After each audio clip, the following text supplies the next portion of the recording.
ঈদযাত্রায় পথ ঘাটে জনস্রোত, হাজার হাজার মানুষের চাপে উল্টে গেল ফেরি বন্ধের সিদ্ধান্ত। চলছে 5টি। কক্সবাজার মরিচা থেকে, ওখান থেকে আসছে হলো চট্টগ্রাম, চট্টগ্রাম থেকে কুমিল্লা, কুমিল্লা থেকে যাত্রাবাড়ি। অটোতে আসছি, তারপর আপনার হুন্ডায় আসছি, সিএনজিতে আসছি, মাইক্রোতে আসছি। মাদারীপুর যাচ্ছি, আমার দাদা বাড়ি। বাচ্চা কাচ্চা নিয়ে 5 ঘন্টা ধরে বসে আছি। বাস না থাকার সুযোগ নিচ্ছে ভাড়া গাড়ি, হাঁটছে ইচ্ছে মতো ভাড়া। হবিগঞ্জ সদর থেকে মাইক্রো ভাড়া নিয়ে আমরা চলে আসছি ঢাকা পর্যন্ত, যাবো গাইবান্ধা। পায়ে হাঁটা, আবার আর এক গাড়ি, আবার রিক্সা, আবার এইভাবে যাইতেছি আর কি। লকডাউন করে কোনো লাভ হচ্ছে না, যা যাওয়ার দরকার সে যাবেই। চাঁদা দিয়ে রাতের আধারে চলছে দূরপাল্লার বাস। এমনি দিতে হবে। হাঁটছি, সারাদিন মার্কেটিং করে চলে যাচ্ছে। আজকে সকালে আসছি কক্সবাজার থেকে ঢাকায়। দেখছিলেন প্রধান শিরোনাম, রাত 11টার সময় সঙ্গে আছি আমি সজল মিত্র রিচার্ড। এবার অন্যান্য শীর্ষ সংবাদ। বেগম জিয়ার বিদেশ যাওয়ার বিষয়ে সারা দিনেও মিলল না আইন মন্ত্রণালয়ের মতামত। মানবিকভাবেই দেখবে সরকার, শারীরিক অবস্থা আগের চেয়ে ভালো। শঙ্কা সত্যি করে দেশে মিলল ভারতীয় ভেরিয়েন্ট। বেনাপোল দিয়ে ঢোকা 6 জনের দেহে শনাক্ত, উদ্বিগ্ন স্বাস্থ্য অধিদপ্তরও। একদিনে মৃত্যু 45। ভাঙনে বিলীন হওয়া পদ্মা সেতুর রেল প্রকল্পের 192টি স্ট্রিঞ্জার নতুন করে বসানো শুরু। আগামী মাসের মধ্যেই শেষ করার আশা, গতি পাবে স্ল্যাবের কাজ। রাজশাহী বিশ্ববিদ্যালয়ের উপাচার্যের বিদায়ী দিনে নিয়োগপ্রাপ্ত 138 জনের যোগদান স্থগিত। মানবিক নিয়োগ বললেন সাবেক ভিসি। মন্ত্রণালয়ের কমিটির ক্যাম্পাস পরিদর্শন।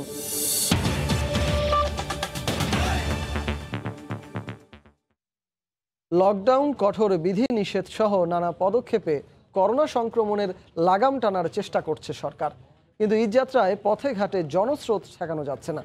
ফেরি বন্ধের সিদ্ধান্ত নিলেও হাজার হাজার যাত্রীর চাপে একে একে 5টি ছাড়তে বাধ্য হয় কর্তৃপক্ষ। এদিকে ঘরমুখী মানুষের ঢল ঠেকাতে কাল সকাল থেকে ফেরিঘাটে মোতায়েন করা হবে বিজিবি। এভাবেই লাশবাহী গাড়ি আর জরুরি রোগী বহনকারী অ্যাম্বুলেন্স নিয়ে ফেরি ঘাটে ভিড়তেই হুমড়ি খেয়ে পড়েন ঘরমুখো মানুষ। শনিবার থেকে দিনের বেলা ঘাট থেকে ছেড়ে যাবে না কোনো ফেরি, এমন ঘোষণার পরও সকাল থেকেই যাত্রীদের এমনই উপচে পড়া ভিড় ফেরি ঘাটগুলোতে। করোনা সংক্রমণের আশঙ্কা নিয়ে বা তোয়াক্কা না করেই যে যেভাবে পারছেন ঠাঁই করে নিচ্ছেন ফেরিতে। মধ্যরাত থেকেই ঘন্টার পর ঘন্টা অপেক্ষা করেও নদী পারের আশায় ঘাট ছাড়ছেন না কেউই। ক্ষোভ ছিল বিনা নোটিশে হঠাৎ করেই দিনের বেলা ফেরি চলাচল বন্ধের এই সিদ্ধান্তের। আমরা তো আর জানি না যে ফেরি বন্ধ, আমরা কিভাবে যাব, জানলে তোর বাসাতে আসতাম না। যত করোনা ফেরিঘাট থেকে ছড়াবে। বাচ্চা কাচ্চা নিয়ে 5 ঘন্টা ধরে বসে আছি। প্রচন্ড গরমের মধ্যে আছি আমরা, অন্য রোড দিয়ে বেরোইতে পারতেছি না, ব্যাকও করার সুযোগ নেই। বেলা যত গড়াতে থাকে বেসামাল হতে থাকে ঘাটপাড়ের দৃশ্য। জনস্রোত নামে ঘাট এলাকায় শত ভোগান্তিও যেন পথ রুখতে পারছে না ঈদে বাড়ি ফেরা যাত্রীদের। অবশেষে যাত্রীদের চাপ সামলাতে মানবিক দিক বিবেচনায় শিমুলিয়া বাংলাবাজার ফেরিঘাট থেকে ফেরি ছাড়ার সিদ্ধান্ত নেয় কর্তৃপক্ষ। তবে তাতেও সামাল দেওয়া যাচ্ছে না অতিরিক্ত যাত্রী চাপ। কক্সবাজার মরিচা থেকে, ওখান থেকে আসছে হলো চট্টগ্রাম, চট্টগ্রাম থেকে কুমিল্লা, কুমিল্লা থেকে যাত্রাবাড়ি। আমি যাবো হলো ভাঙ্গা। গাড়ি থাকলে আমার সবার জন্য ভালো হইতে হবে। এইভাবে মনে করেন আইসি একটা জানের একটা রিস্ক নিয়েছি। ঈদে যাওয়ার জন্য বারণ, আমাদের কোম্পানি ছুটি দিয়ে দিচ্ছে সবাইকে। থাকার মতো জায়গা যেহেতু ওখানে নাই, প্রবলেম। অটোতে আসছি, তারপর আপনার হুন্ডায় আসছি, সিএনজিতে আসছি, মাইক্রোতে আসছি। কুয়াকাটা পর্যন্ত যাইতে আমার মনে হয় 7 থেকে 8 হাজার টাকা খরচ হয়ে যাবে, কিন্তু আমি যে ভাড়া যাইতে পারতাম আপনার 6 থেকে 700 টাকায়। সামাজিক দূরত্ব বিবেচনা না করা গেলেও মাস্ক পরিধান আর দুর্ঘটনা এড়াতে নজরদারি জোরদার করা হয়েছে ঘাট এলাকায়। অতিরিক্ত এই যাত্রী চাপ সামলাতে হিমশিম অবস্থা পুলিশ কিংবা বিআইডব্লিউটি এর কর্মকর্তাদের। অন্যদিকে প্রশাসনের চোখ ফাঁকি দিয়ে 10 গুণ বেশি ভাড়া দিয়ে ট্রলারে অতিরিক্ত যাত্রী বহন করতেও দেখা যায় কোথাও কোথাও। সাদিয়া আফরিন, সময় সংবাদ। ঘরমুখী মানুষের খবর জানাতে মুন্সিগঞ্জের শিমুলিয়া ফেরিঘাটে আছেন সহকর্মী হেসানুল হক শাওন এবং আমিন বাজারে আছেন আমাদের আরেক সহকর্মী সাদাত রহমতুল্লাহ। সরাসরি চলে যাব তাদের কাছে। প্রথমেই যাচ্ছি শাওনের কাছে। শাওন, আমরা কিন্তু এখনও দেখছি যে শিমুলিয়া ফেরিঘাটে কিন্তু মানুষের ঢল, এবং যারা এখনো আসছেন তাদের বেশিরভাগই আমরা দেখেছি যে যারা গতকাল রাতে অর্থাৎ নির্দেশনা শুনেছিলেন যে সারা দিনভর যে ফেরি চলাচল করবে না, এবং তারা আসলে কৌশল করে যে রাতে পণ্যবাহী যে গাড়িগুলি রয়েছে সেই গাড়িগুলির জন্য যে ফেরি চলাচল করবে সেই ফেরিতে তারা যাত্রা করবেন এবং নদী পার হবেন, এবং সেই চিত্রই কিন্তু আমরা দেখছি।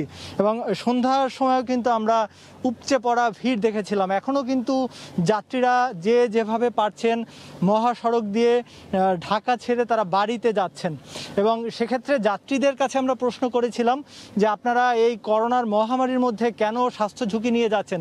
তারা বলছেন বাবা মার সঙ্গে ঈদ করাটাই আসলে বড় বিষয়, সেক্ষেত্রে তাদের যে জীবন ঝুঁকি সেটা নিয়ে আসলে তাদের কোনো মাথা ব্যথা নেই বললেই একরকম চলে। তবে আমরা বিআইডব্লিউটিসির পক্ষ থেকে আমরা দেখেছি যে যাত্রী চাপের কারণে সকাল থেকে 5টি ফেরি তারা শুধু যাত্রী নিয়েই এই ঘাট ছেড়ে বাংলা বাজার ঘাট পর্যন্ত গিয়েছে।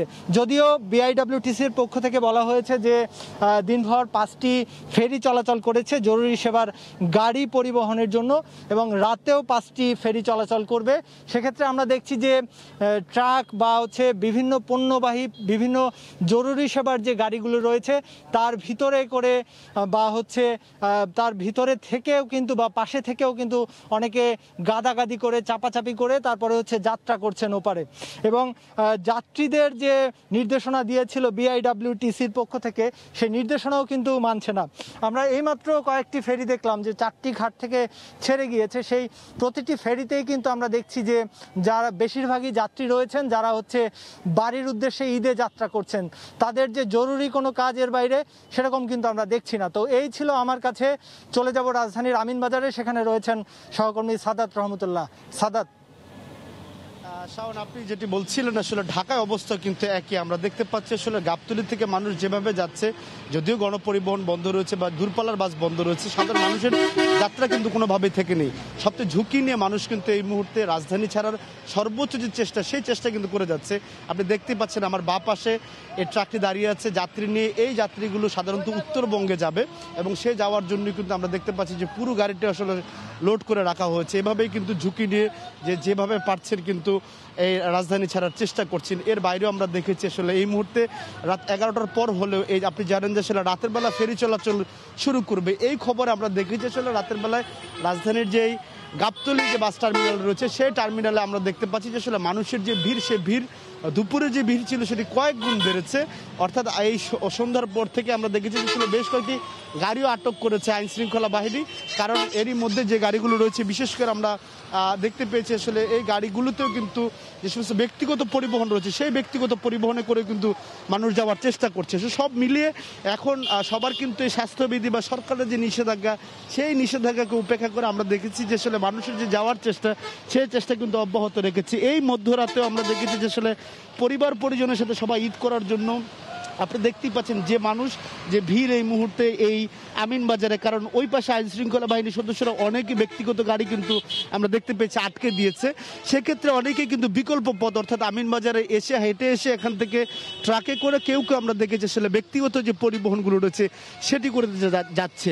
আইন শৃঙ্খলা বাহিনী তারা বলছেন যে আসলে তারা যে সমস্ত গাড়ি পাচ্ছেন এই ধরনের সেগুলো তারা আইনের আওতায় নিয়ে আসেন, কখনো কখনো মোটা অঙ্কের জরিমানাও করছেন, ডাম্পিংও করছেন, কিন্তু মানুষের যাওয়ার যেই চেষ্টা সে চেষ্টা কিন্তু কোনোভাবেই থামছে না। গণপরিবহন বন্ধ অর্থাৎ দূরপাল্লার বাস বন্ধ আমরা দেখতে পাচ্ছি। সেই ক্ষেত্রে কিন্তু আমরা দেখতে পাচ্ছি বন্ধ করলেও এই সমস্ত গাড়িতে করে কিন্তু সবাই যাচ্ছে। কিছু কিছু জায়গায় কিন্তু দূরপাল্লার গাড়িও চলছে, এমন অভিযোগও রয়েছে বিভিন্ন যাত্রীদের কাছে। এই ছিল এখন পর্যন্ত রাজধানী আমিনবাজার থেকে ঈদে ঘরফেরা মানুষের সবশেষ খবর। রিচার্ড, ঈদের ঘরমুখী মানুষের খবর জানাতে আমিনবাজার এলাকা থেকে আমাদের সঙ্গে যুক্ত হয়েছিলেন সহকর্মী সাদাত রহমতুল্লাহ, এবং তারও আগে মুন্সিগঞ্জের শিমুলিয়া ফেরিঘাট এলাকা থেকে যুক্ত হয়েছিলেন আমাদের আরেক সহকর্মী এহসানুল হক শাওন। এদিকে সরকারি বিধিনিষেধকে বুড়ো আঙুল দেখিয়ে চলছে দূরপাল্লার যাত্রীবাহী বাস। এক্ষেত্রে রাতের আধারকে বেছে নিয়েছেন অসাধু পরিবহন মালিকরা। অন্যদিকে দিনের বেলায় কিছুটা কড়াকড়ি চোখে পড়লেও রাত নেমে এলেই হাইওয়ে পুলিশের চেকপোস্টগুলো পরিণত হয় চাঁদা আদায়ের আখড়ায়। যাত্রী বেশে একটি বাসে ঢাকা থেকে কক্সবাজার যাত্রা করে সেই খবর তুলে এনেছেন সহকর্মী রাশেদ বাপ্পি, আর ছবি তুলেছেন খলিলুর রহমান। তথ্য বলছে কাগজে কলমে বন্ধ বলা হলেও রাতের আধারে অবাধে চলছে দূরপাল্লার বাস। সরজমিনে সেই তথ্য সন্ধানে সময় সংবাদ। রাত ৯টা। আমাদের অবস্থান রাজধানীর মতিঝিলের আরামবাগ এলাকায়। বাস কি ছাড়ে বলতে পারেন? জিজ্ঞাসা করেন, সব কাউন্টার এখানে, জিজ্ঞাসা করেন। এবারের গন্তব্য একই এলাকার সেজুতি পরিবহনের কাউন্টার। দূর থেকে বন্ধ মনে হলেও অপেক্ষমান মানুষের জটলা ইঙ্গিত দেয় ভিন্ন কিছুর। যাত্রী বন্ধ না এখন দূরপাল্লার? ওইটা কি হয়েছে, ওই টাকা আগে থেকে দিয়ে ম্যানেজ করা সব। আমরা কক্সবাজারের সিট আপনি চিটাগং যেতে হবে, ঠিক আছে? চিটাগং বরাবর তো বাস ছাড়বে কখন? আধা ঘন্টা পর ছেড়ে দিবে। বোঝাই গেল নিষিদ্ধ হলেও কোনো প্রকার বাধা বিপত্তি ছাড়াই চলছে দূরপাল্লার বাস, যা আরও স্পষ্ট হয় কাউন্টারের ভেতরের দৃশ্য দেখে। তবে অসম্ভবকে সম্ভব করার এই মিশন হেলায় হারাতে চায় না টিম সময়। সিদ্ধান্ত ঢাকা থেকে কক্সবাজার যাত্রার। বিজনেস ক্লাস, বাংলাদেশের প্রথম শ্রেণীর গাড়ি, কি বলে ভাই, 2000 টাকা বেশি হয়ে যাচ্ছে। মধুমিতা সিনেমা হলের কাছে অপেক্ষমান বাসটিকে যেন পুলিশ সদস্যরাই পাহারা দিচ্ছেন নির্বিঘ্নে ঢাকা ছাড়তে। টেলিভিশন ক্যামেরা রেখে এবার আমাদের সম্বল মোবাইল ফোন। নতুন পরিচয় ইউটিউবার। রাত 10টা নাগাদ যাত্রা শুরু সেজুতির। কালকে রাত্রে আসছি, সারাদিন মার্কেটিং করে চলে যাচ্ছে আজকে। সকালে আসছি কক্সবাজার থেকে ঢাকা আসার সময় ওই ইয়াতে সাই মোটর নামা দিয়েছে, এরপর আবার চিনজেনি আমিও নির্দিষ্ট স্থানে গেছি, আবার বিকালবেলায় বাড়িতে চলে যাচ্ছে আর কি। এখন বাসটা চলতেছে কি করে? এখন উপায় এটা, এখন হারা কিভাবে কোম্পানি কিভাবে কথাবার্তা বলছে তা জানি না। মানে আমি আজকে প্রথম আসলাম আর কি, প্রথম টিভি যাইতেছি। মেয়র হানিফ ফ্লাইওভার পার হতেই বাস যেন রূপ নেয় গতি দানবে। পুলিশের চোখ ফাঁকি দিতে এমন চেষ্টা থাকলেও প্রথমে মদনপুর, এরপর মেঘনা ব্রিজের সোনারগাঁও অংশের চেকপোস্টে বাস আটকে দেয় পুলিশ।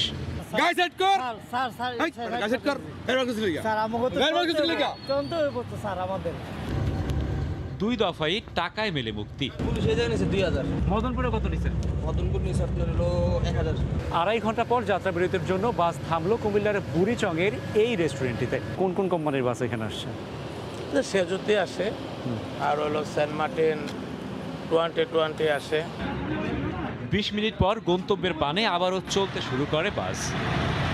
রাতের আধারে আইন শৃঙ্খলা রক্ষা বাহিনীর প্রত্যক্ষ সহযোগিতায় যেভাবে দূরপাল্লার বাস চলাচল করছে, তাতে সংক্রমণ নিয়ন্ত্রণ কতটুকু সফল হবে সেই প্রশ্ন কিন্তু থেকেই যায়। পাশাপাশি প্রশ্ন ওঠে, কর্তৃপক্ষ এভাবে হাল ছেড়ে বসে থাকলে চড়া মূল্য দিয়ে কেনা এই লকডাউনেরই বা কী দাম থাকলো? ঢাকা চট্টগ্রাম মহাসড়কে চলতি পথে রাশেদ বাপ্পি, সময় সংবাদ। এবার অন্য প্রসঙ্গ। বেগম জিয়ার বিদেশ যাওয়ার বিষয়ে সারাদিনেও মিলল না আইন মন্ত্রণালয়ের মতামত। সময় সংবাদকে আইনমন্ত্রী বলেন আগামীকাল কপি পাঠানো হবে স্বরাষ্ট্র মন্ত্রণালয়ে। আর স্বরাষ্ট্রমন্ত্রী বললেন আবেদনটি মানবিকভাবেই দেখবে সরকার। এদিকে বিএনপি নেত্রীর শারীরিক অবস্থা আগের চেয়ে ভালো বলে জানিয়েছেন এভার কেয়ার হাসপাতালের একজন দায়িত্বশীল চিকিৎসক। বিএনপি চেয়ারপারসন বেগম খালেদা জিয়াকে বিদেশে নিয়ে চিকিৎসার পরিবারের আবেদনের পর এ নিয়ে আলোচনা চলছে রাজনৈতিক অঙ্গনে। বিএনপির প্রত্যাশা সরকার মানবিক দৃষ্টিতে দেখে নেত্রীকে উন্নত চিকিৎসার সুযোগ দেবেন। সরকারও বলছে তারাও মানবিকভাবেই দেখছেন বিষয়টি। এরই মধ্যে কেটে গেছে 3 দিন। অগ্রগতি বলতে এক মন্ত্রণালয় থেকে আরেক মন্ত্রণালয়ে ফাইল যাওয়া। শনিবার সাপ্তাহিক ছুটির দিন হলেও দুপুরেই আইনমন্ত্রীর বনানীর বাসায় যান আইন সচিব গোলাম সারোয়ার। ঘণ্টাখানেকের 2 জনের একান্ত বৈঠক শেষে বের হয়ে যাওয়ার সময় মন্ত্রী জানান আইনি বিষয়ে মতামত প্রস্তুত করা হচ্ছে। রোববার এ সংক্রান্ত ফাইল পাঠানো হবে স্বরাষ্ট্র মন্ত্রণালয়ে। তবে কি আছে সেই ফাইলে এ বিষয়ে কিছুই বলতে চাননি আইনমন্ত্রী। আমার যে লিগ্যাল ওপিনিয়ন সেটা আমি আজকে দিয়ে আগামীকাল সকালবেলা আমি স্বরাষ্ট্র মন্ত্রণালয়ে পাঠিয়ে দিব। এদিকে আইন মন্ত্রণালয়ের মতামতের অপেক্ষায় স্বরাষ্ট্র মন্ত্রণালয়। মন্ত্রী জানান মানবিক দিক বিবেচনা করেই সিদ্ধান্ত নেবে সরকার। ওনার ফাইলটা না আসা পর্যন্ত আমি বলতে পারবো না। মাননীয় প্রধানমন্ত্রী তো অবশ্যই মানবিক দৃষ্টিকোণে তিনি বিচার করছেন, সেই জন্যই তিনি বাড়িতে বসে চিকিৎসা সেবা নিচ্ছেন। এটা তো আপনারা দেখছেনই। যেহেতু মাননীয় প্রধানমন্ত্রী সবসময় মানুষের জন্য রাজনীতি করেন, মানবিক দিকগুলি উনি সবসময় লক্ষ্য রাখেন। রোববার আইন মন্ত্রণালয়ের সিদ্ধান্তটি স্বরাষ্ট্র মন্ত্রণালয় হয়ে প্রধানমন্ত্রীর কার্যালয়ের অনুমোদন পেলেই এ বিষয়ে প্রজ্ঞাপন জারি হবে। এদিকে শুক্রবারের চেয়ে বিএনপি নেত্রীর শারীরিক অবস্থা আগের চেয়ে একটু ভালো বলে জানিয়েছেন এভার কেয়ার হাসপাতালের একজন দায়িত্বশীল চিকিৎসক। আফজাল হোসেন, সময় সংবাদ, ঢাকা। অবশেষে সত্যি হলো শঙ্কা। বাংলাদেশেও শনাক্ত হলো করোনার ভারতীয় ধরন। ভারত ফেরত 16 নাগরিকের নমুনা সংগ্রহ করে 6 জনের দেহে মিলেছে এই ধরন। এর মধ্যে 2 জনের দেহে ডাবল মিউট্যান্ট এবং 4 জনের দেহে কাছাকাছি ধরন শনাক্ত হয়েছে। বিষয়টি নিয়ে উদ্বিগ্ন খোদ স্বাস্থ্য অধিদপ্তর। এদিকে দেশে করোনায় একদিনে আরও ৪৫ জন মারা গেছেন আর শনাক্ত হয়েছেন ১,২৮৫ জন। ভারত জুড়ে চলছে করোনার তাণ্ডব। অক্সিজেনের অভাবে হাসপাতালে হাসপাতালে হাহাকার। দেশটিতে ছড়িয়ে পড়া নতুন ধরনের কারণেই লাগামহীন সংক্রমণ আর মৃত্যুর ভয়াবহতা। ভারতে বেশ কয়েকবার রূপ পরিবর্তন করলেও সবচেয়ে বেশি ছোঁয়াচে আর প্রাণঘাতী বলা হয় ডাবল মিউটেন্ট ভ্যারিয়েন্ট। তাই শুরু থেকেই শঙ্কা ছিল দেশে এই ভয়াবহ ভ্যারিয়েন্ট প্রবেশ নিয়ে। অবশেষে দেশে শনাক্ত হলো সেই ভাইরাস। ভারত ফেরত 16 জন কোভিড আক্রান্তের নমুনা পরীক্ষা করে যশোর বিজ্ঞান ও প্রযুক্তি বিশ্ববিদ্যালয়ের গবেষণায় 6 জনের শরীরে মিলেছে ভারতীয় ধরন।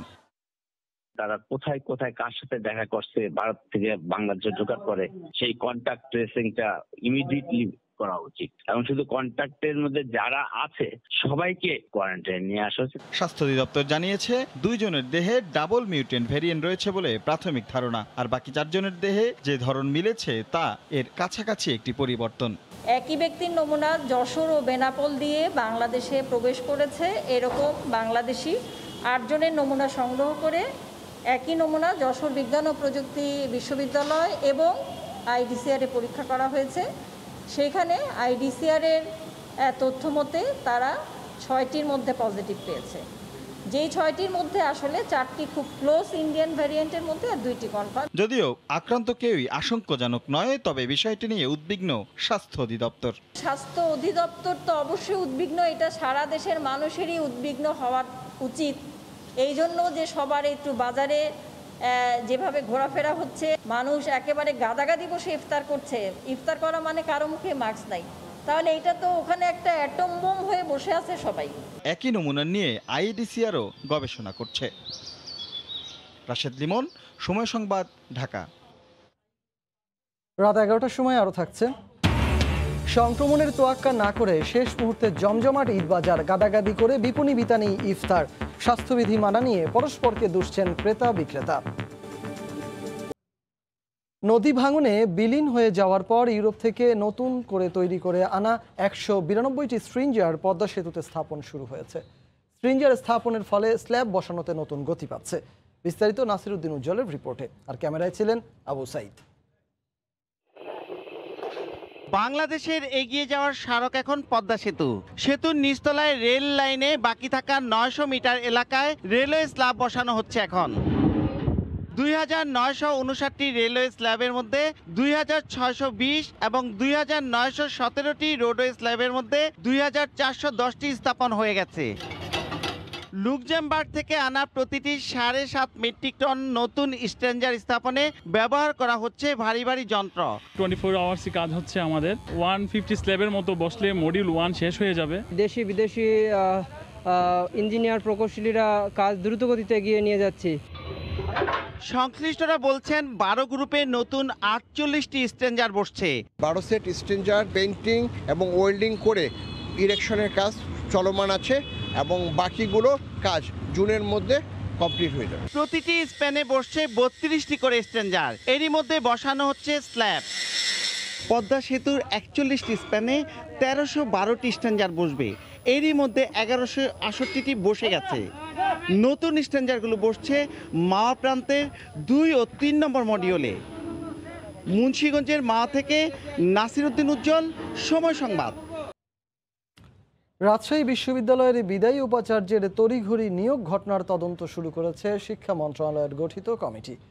অ্যাডহকে নিয়োগের 138 জনের নিয়োগ স্থগিত করেছে কর্তৃপক্ষ। এই নিয়োগকে মানবিক নিয়োগ বলছেন সদ্য সাবেক উপাচার্য। আর নিয়োগ কাণ্ড ও উপাচার্যের বিরুদ্ধে অনিয়মের অভিযোগ তুলে সুষ্ঠু বিচার চেয়েছেন বিশ্ববিদ্যালয়ের দুর্নীতি বিরোধী শিক্ষক নেতারা। তথ্যউপাত্ত বিশ্লেষণ শেষেই নির্ধারিত সময়ে প্রতিবেদন জমা দেয়া হবে বলে জানিয়েছে তদন্ত কমিটি। আব্দুস সালামের ক্যামেরায় রাকিবুল হাসানের রিপোর্ট। রাজশাহী বিশ্ববিদ্যালয়ের উপাচার্য অধ্যাপক আব্দুস সোবহান বিদায়ী দিনে নিয়োগ পাওয়াদের তালিকায় ছিলেন তার পারিবারিক নাপিত, মালিক, কাঠমিস্ত্রি ও শিক্ষকদের স্বজনরা। শিক্ষা মন্ত্রণালয়ের স্থগিত আদেশ থাকার পরও নিয়োগ কার্যক্রমকে অবৈধ ঘোষণা করে মন্ত্রণালয়ের গঠন করা তদন্ত কমিটি শনিবার বিশ্ববিদ্যালয়ে এসে এই কার্যক্রমের সঙ্গে জড়িতদের সাক্ষাৎকার নেওয়া শুরু করেন। এতে উপাচার্য কার্যালয়ে উপস্থিত হয়েছিলেন বিভিন্ন দপ্তর প্রধান, সেদিনের ঘটনায় চাকরির ফাইল স্বাক্ষরকারী ও ফাইল বহনকারীরাও। এসেছিলেন আলোচিত বিদায়ী ভিসি অধ্যাপক আব্দুস সোবহান ও তার জামাতা।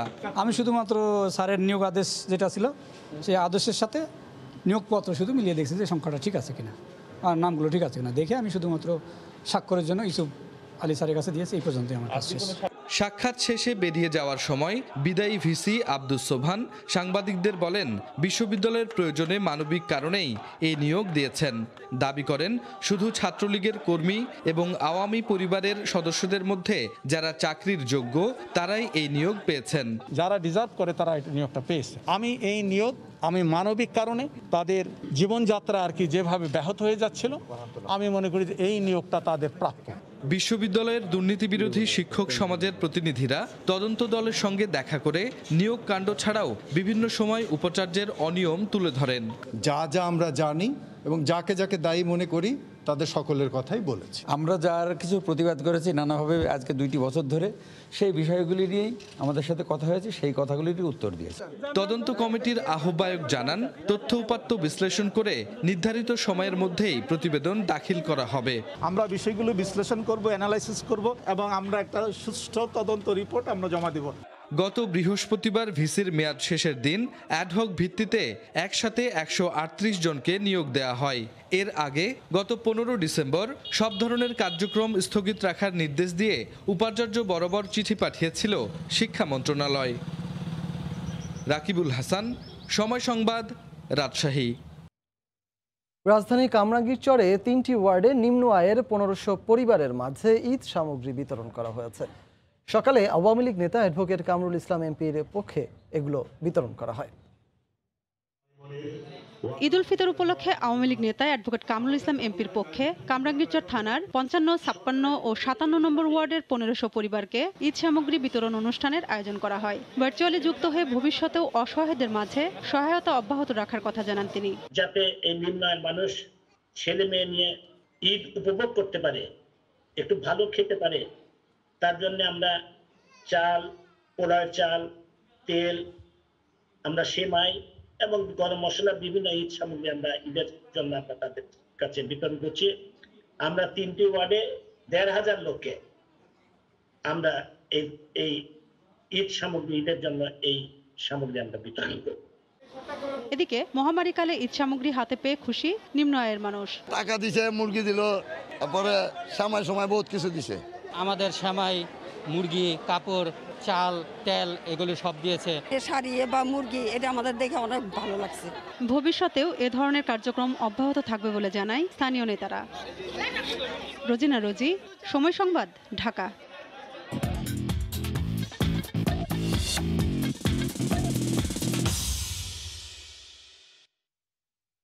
করোনা সংক্রমণের ঝুঁকি উপেক্ষা করেই শেষ মুহূর্তের ঈদ কেনাকাটার ভিড়ে ঠাসা রাজধানীর শপিং মল ও দোকানপাট। ক্রেতাদের চাপ থাকায় সরকারের বেঁধে দেওয়ার সময়ও পরেও চলছে কেনাকাটা। ভিড়ের চাপে উধাও স্বাস্থ্যবিধি, এজন্য একে অপরকে দুষছেন ক্রেতা বিক্রেতা। জমজমাট বাজারে প্রায় সব পণ্যের দাম চড়া বলেই মত ক্রেতাদের। এরপরও ব্যবসায়ীদের দাবি পূরণ হচ্ছে না প্রত্যাশা।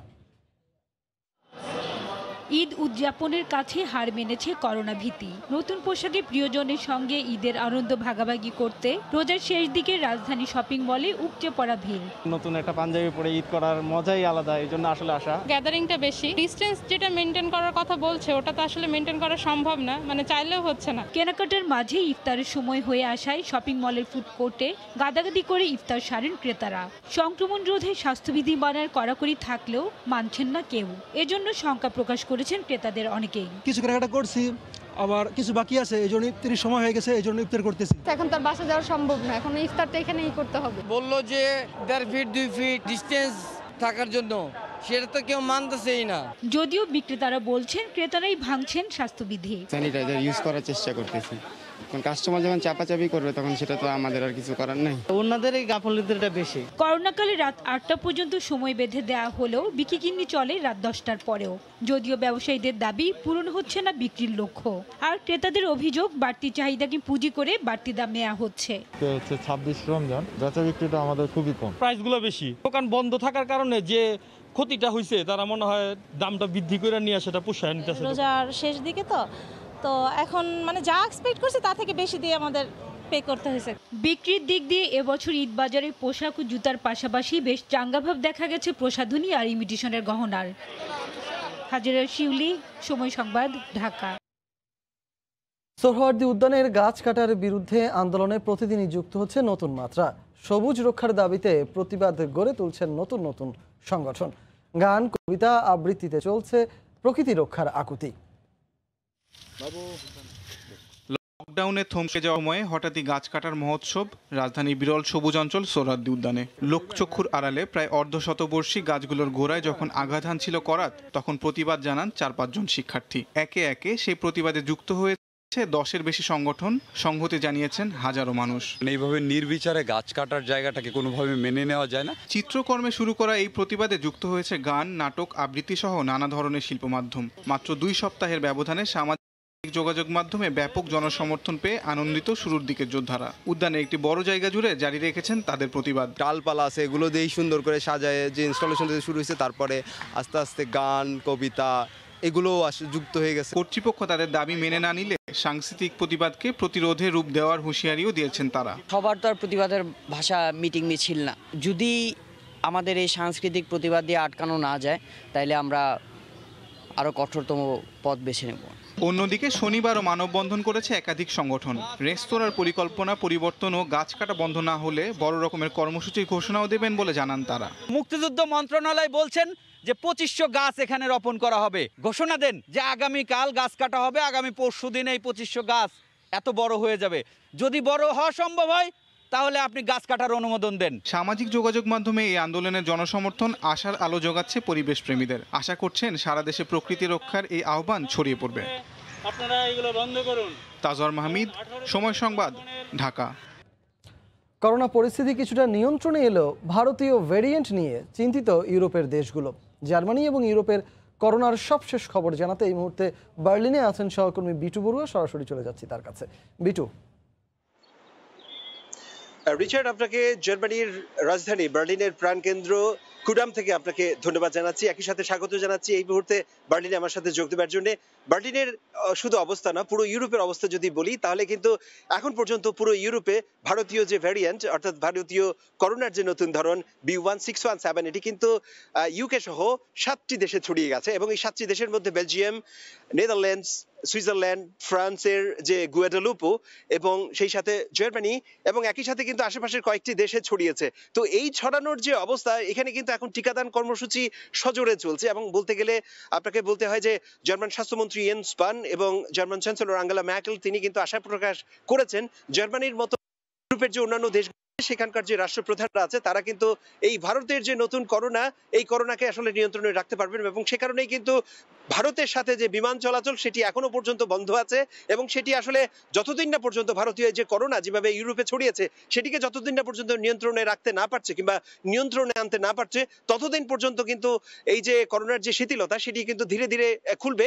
তবে নতুন একটি খবর হচ্ছে জার্মান চ্যান্সেলর আঙ্গেলা ম্যার্কেল এবং জার্মান স্বাস্থ্যমন্ত্রী আশা প্রকাশ করছেন যে ঠিক যে হারে জার্মানিতে করোনার যে টিকা প্রদান অব্যাহত রয়েছে সেটিকে একইভাবে কিন্তু যদি অব্যাহত থাকে তাহলে আগামী সপ্তাহের শুক্রবারেই কিন্তু জার্মানিতে যে রেস্তোরাঁগুলো আছে, রেস্তোরাঁ এবং সেই সাথে যে হোটেলগুলো আছে সেখানে যে অতিথিরা যাচ্ছেন তারা ঠিক যেভাবে যেন বসে আসলে বিয়ার পান করতে পারেন কিংবা তারা যে নিয়মিত যেভাবে আগে যেভাবে যাতায়াত করতেন সেভাবে যাতে যেতে পারে সেই ব্যবস্থাটা যাতে করা যায়, সে কারণেই কিন্তু সিদ্ধান্ত আসতে পারে এবং সিদ্ধান্তের জন্য কিন্তু দুটি জিনিস অবশ্যই জার্মানির যারা নাগরিক আছেন তাদেরকে দেখাতে হবে। সেক্ষেত্রে সেটি হচ্ছে এবং যারা টিকা নিয়েছেন তাদের যে টিকার যে পাস আছে সেই টিকা নেওয়ার পাসটা কিন্তু তাদেরকে দেখাতে হবে। সেক্ষেত্রে এইসব ক্ষেত্রে কিন্তু জার্মানির বসবাস করা যেসব বাংলাদেশের নাগরিক আছেন, এবং শুধু জার্মানি নয়, সেক্ষেত্রে আমরা দেখতে পাচ্ছি ইউরোপের অন্যান্য দেশগুলোতেও কিন্তু যে প্রবাসী বাংলাদেশিরা আছেন তারা কিন্তু আশা প্রকাশ করছেন এই অবস্থা যদি সবখানে আসে তাহলে কিন্তু রেস্তোরাঁ যেসব জায়গায় তারা ইতিমধ্যে আসলে চাকরি করতো কিংবা কর্মক্ষেত্রে যারা নিয়োজিত ছিল তারা কিন্তু আশার প্রদীপ জ্বালাতে শুরু করেছেন। রিচার্ড। জার্মানি সহ ইউরোপের করোনা পরিস্থিতির সবশেষ খবরাখবর জানাতে বার্লিন থেকে আমাদের সঙ্গে যুক্ত হয়েছিলেন সহকর্মী বিটু বড়ুয়া।